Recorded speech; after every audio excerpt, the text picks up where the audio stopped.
Fala pessoal, aqui quem tá falando é o Vinícius e hoje nós vamos fazer mais uma gameplay. Finalmente eu mostrando meu rosto, porque eu não sabia o aplicativo que era pra gravar rosto, galera. Aí eu instalei e agora eu consigo gravar meu rosto. Então aqui um jogo que eu gosto bastante, que é chamado Undershack Woods. Como vocês veem, os vídeos estão bem avançados, né galera? Então vamos começar aqui.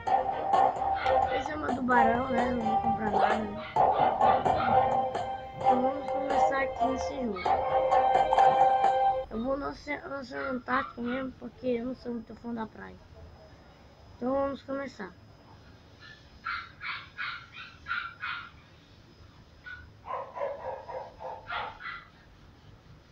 Peraí galera.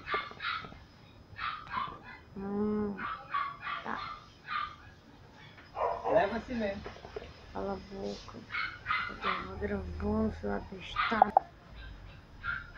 Tomando a gravação.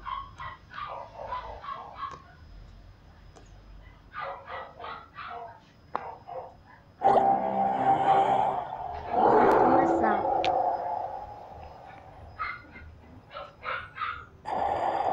Vou começar aqui.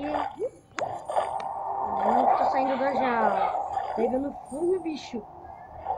Vou pegar aqui os bichinhos. Preciso de bichinhos para me alimentar. Não morro. É muito fácil. Temos que comer esses peixes visitando um elefante. Então consumir quase tudo. Entenderam? Acho que não é vida mesmo. Vou mostrar pro megalodon.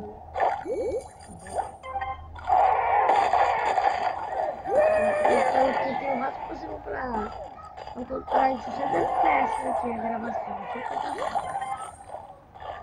Mas não importa o jogo, né galera? Eu tô seguindo aqui até. Tem muitos peixes aqui.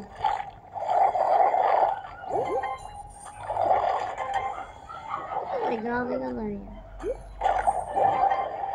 Ó, já pedi uma missão aqui, deixa eu ver aqui. Foi concluída.